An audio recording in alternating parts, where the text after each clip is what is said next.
Hello everyone. जैसा कि आप सभी जानते हैं कि आपका एमएड फोर्थ सेम का के एग्ज़ाम अभी 24-25 मई से स्टार्ट होने वाले हैं। तो ये आपकी एग्ज़ाम को मद्देनज़र रखते हुए मैं आपको आज कंपैरेटिव एजुकेशन का meaning, scope, purpose and need आपको बताऊंगी। क्या होती है कंपैरेटिव एजुकेशन, उसका फील्ड, उसका क्षेत्र क्या होता है, पर्पज़ क्या है और उसकी आवश्यकता क्यों पड़ती है। तुलनात्मक शिक्षा का अर्थ किसी देश या विभिन्न देशों की शिक्षात्मक समानताओं, विभिन्नताओं, समस्याओं एवं विकास क्रमों के क्रमिक, विवेचनात्मक, आलोचनात्मक एवं विश्लेषणात्मक अध्ययन को तुलनात्मक शिक्षा कहते हैं। अर्थात जब हम एक देश की शिक्षा की दूसरे देश की शिक्षा व्यवस्था उसकी संरचना से तुलना करते हैं तो उसको हम तुलनात्मक शिक्षा कहते हैं। हेंस ने राष्ट्रीय शिक्षा सुधार के दृष्टिकोण से विभिन्न देशों की शिक्षा प्रणालियों के विश्लेषणात्मक अध्ययन को तुलनात्मक शिक्षा कहा है। शिक्षा संस्थाओं का समाज की पृष्ठभूमि में किया हुआ विश्लेषणात्मक अध्ययन तुलनात्मक शिक्षा कहा जाता है। बैराडे के अनुसार तुलनात्मक शिक्षा शिक्षा संस्थाओं का समाज की पृष्ठभूमि में किया हुआ विश्लेषणात्मक अध्ययन है। वस्तुतः तुलनात्मक शिक्षा का अध्ययन समाज की पृष्ठभूमि में ही वांछनीय है। अतः तुलनात्मक शिक्षा के गहन अध्ययन में देश की ऐतिहासिक, दार्शनिक, सांस्कृतिक और आर्थिक, औद्योगिक अवस्थाओं का गहन अध्ययन जुड़ा रहता है। तुलनात्मक शिक्षा का इतिहास। विदेशी शिक्षा का अध्ययन प्राचीन काल से ही चला आ रहा है। शैक्षिक विचारों का आदान प्रदान कोई नवीन चीज़ नहीं है। हम शुरुआत से ही या प्राचीन काल से ही शिक्षा अपने देश की एजुकेशन की दूसरे देशों से तुलना करते रहते हैं। रोम ने यूनान पर सैनिक विजय प्राप्त करने के बाद विजेता की शिक्षा को ही अपनाया था कि विजेता कैसे बना, उसने क्या एजुकेशन ली थी। इसीलिए दूसरे देशों की शिक्षा को अपनाना, अपने देश की शिक्षा में सुधार करने के लिए ही तुलनात्मक शिक्षा का अध्ययन किया जाता है। तुलनात्मक शिक्षा के उद्देश्य। तुलनात्मक शिक्षा के निम्नलिखित उद्देश्य हैं। नंबर 1, अंतर्राष्ट्रीय तथा अंतर्राष्ट्रीय प्रणालियों तथा घटकों का अध्ययन करना। शिक्षा प्रणाली के घटकों के स्वरूप का विश्लेषण करना। शिक्षा के दार्शनिक पक्ष का अध्ययन करना। शिक्षा के दार्शनिक पक्ष का अध्ययन करना तुलनात्मक शिक्षा का उद्देश्य है। शिक्षा प्रणालियों के सामाजिक आधार का विश्लेषण करना।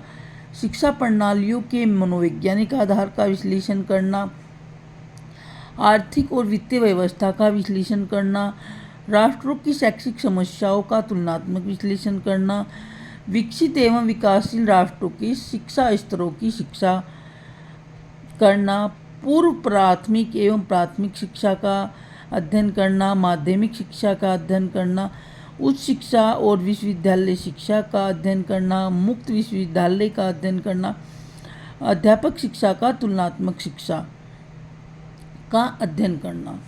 तो जैसा कि हम देखते हैं कि इसके उद्देश्य हैं कि देशों की सामाजिक, आर्थिक, मनोवैज्ञानिक, राजनीतिक सभी समस्याओं का अध्ययन करना तुलनात्मक शिक्षा के उद्देश्य कहलाते हैं। तुलनात्मक शिक्षा का क्षेत्र। तुलनात्मक शिक्षा का क्षेत्र हमने इस प्रकार से डिफाइन किया है। शिक्षा प्रणाली तथा दार्शनिक आधार, इसी शिक्षा सिद्धांत भी कहा जाता है। यह शिक्षा का स्वरूप निर्धारित करता है। शिक्षा प्रबंधन, व्यवस्था, प्रशासन, पर्यवेक्षण तथा निरीक्षण ये शिक्षा के तुलनात्मक क्षेत्र में आता है। यानी कि शिक्षा का मैनेजमेंट कैसा है, सिस्टम कैसा है, एडमिनिस्ट्रेशन कैसा है, उसका सुपरविजन कैसा है, ऑब्जर्वेशन कैसा है, ये सभी तुलनात्मक शिक्षा के क्षेत्र हैं। शिक्षा के उद्देश्य कैसे हैं,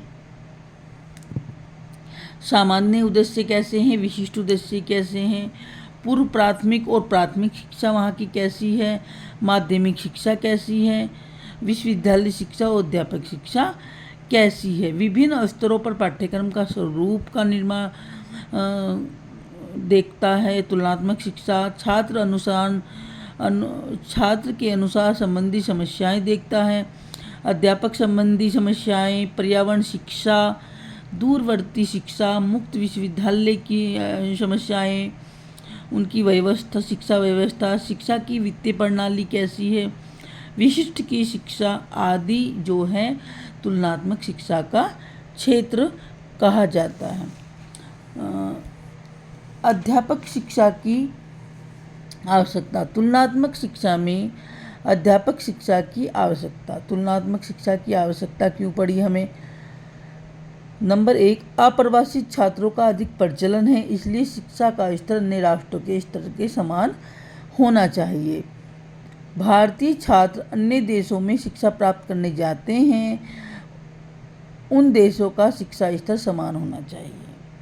भारतीय छात्र तकनीकी, व्यावसायिक तथा मेडिकल छात्र शिक्षा प्राप्त करके विदेशों में शिक्षा के अवसर, नौकरी के अवसर प्राप्त करते हैं। सामान्यतः सभी राष्ट्रों में शिक्षा के विभिन्न क्षेत्रों में शोध कार्य होते हैं। आज तुलनात्मक शिक्षा की आवश्यकता केवल शिक्षा प्रणाली के विकास तक ही सीमित नहीं है, अपितु अधिकांश समस्याएं विश्व की समस्याएं हैं। तकनीकी एवं माध्यमों के विकास ने विश्व को अधिक छोटा कर दिया है। वैज्ञानिक एवं औद्योगिक विकास के अंतर्राष्ट्रीय आदान प्रदान में अधिक वृद्धि हो रही है, इसलिए तुलनात्मक शिक्षा की अध्यापक शिक्षा में भी आवश्यकता है। Thank you everyone. अगले वीडियो में हम आपको यूनिट 2 स्टडी कराएंगे। थैंक